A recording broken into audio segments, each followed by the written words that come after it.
ऐसे हम लेकिन जैसे दादी जी का दिन कुछ यादें हमें ताज़ा कर देता है। और जो हमारी दादियाँ जैसे आज बाबा ने का चलन चेहरा, और सच में ही दादियों को देखा पालना ली तो ऐसे अनुभव होता है कि आज भी वो हमारे साथ हैं।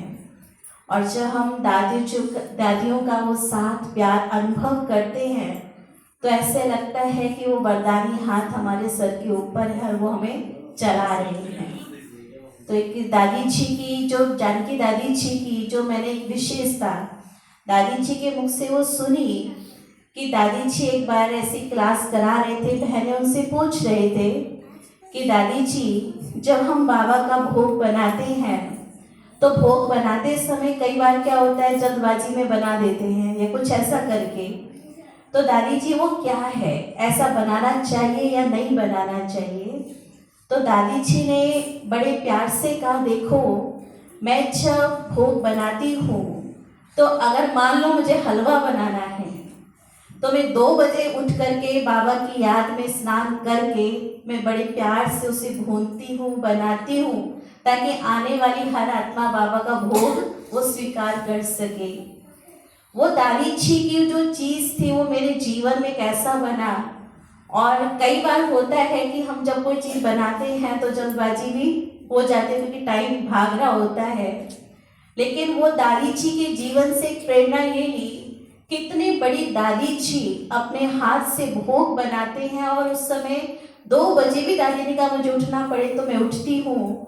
तो वो जीवन में गांठ बांधा कि बाबा के भोग को बड़े प्यार से बनाना है, करना है और सबको खिलाना है।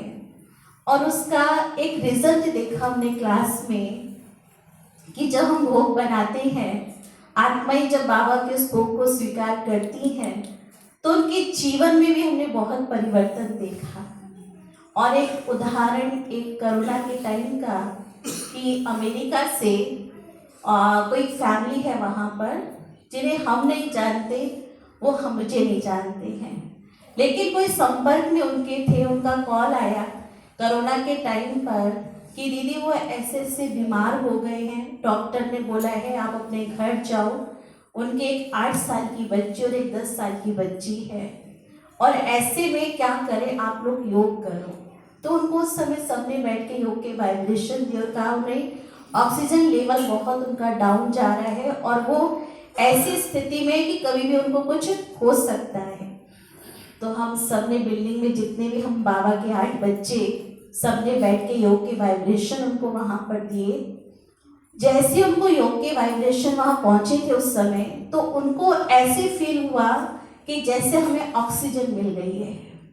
और ऐसा उनके मतलब कि जो सांसें रुक रही थी, घबराहट हो रही थी, उनको बेचैनी हो रही थी, तो उन्होंने बोला कि ऐसे लगा हमें कोई किसी ने आके हमको क्या दे दिया, ऑक्सीजन दे दिया और सांसें चल पड़ी। आज वो बिल्कुल स्वस्थ है और बाबा के घर के प्रति उनकी ऐसी भावना है कि 5 साल से वो बाबा के घर में ठीक हुए और उन्होंने कहा दीदी हम बाबा को ब्रह्मा भोजन जरूर करवाएंगे।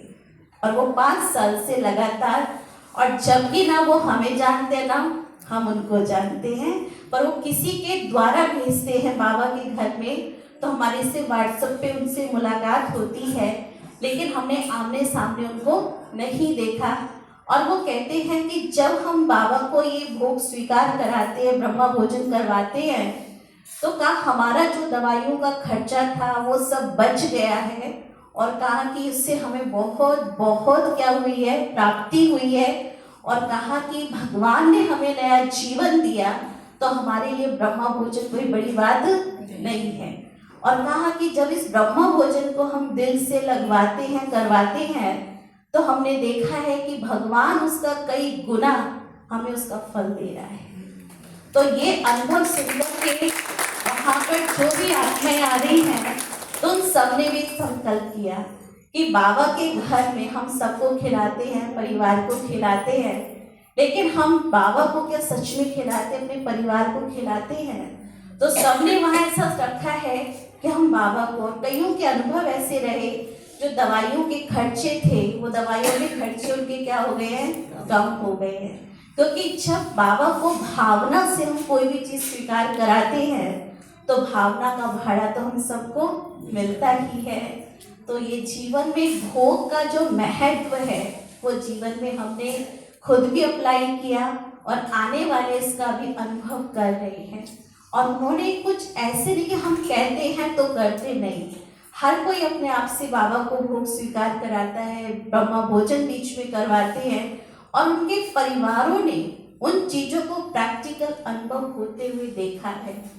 तो आप सबसे भी यही चाहेंगे, एक संकल्प जरूर जीवन में करना कि जहाँ हमारा इतना शरीर के ऊपर खर्च होता है, अगर सच्ची भावना से प्यार से आज के दिन एक संकल्प ये भी करें कि शुद्ध अन्न खाएंगे भी और आत्मा को खिलाने की निमित्त बनेंगे।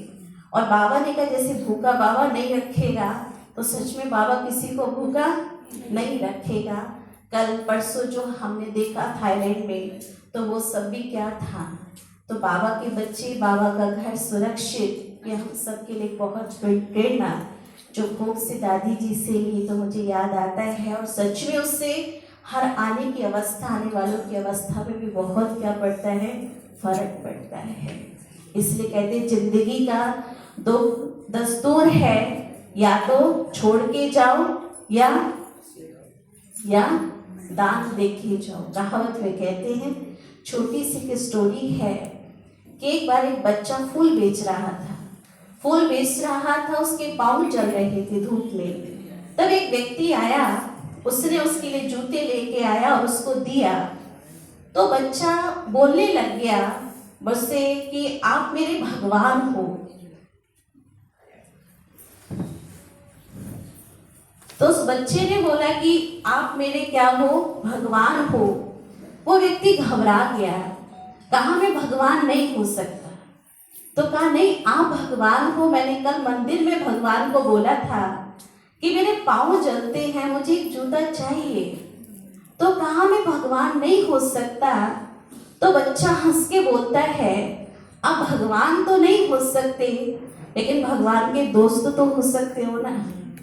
उस व्यक्ति को अंदर से वो बात इतनी दिल को टच कर गई कि मैं भगवान तो नहीं हो सकता लेकिन मैं भगवान का क्या हूँ, दोस्त हूँ। तो हम सब कौन हैं, बाबा के दोस्त भी हैं।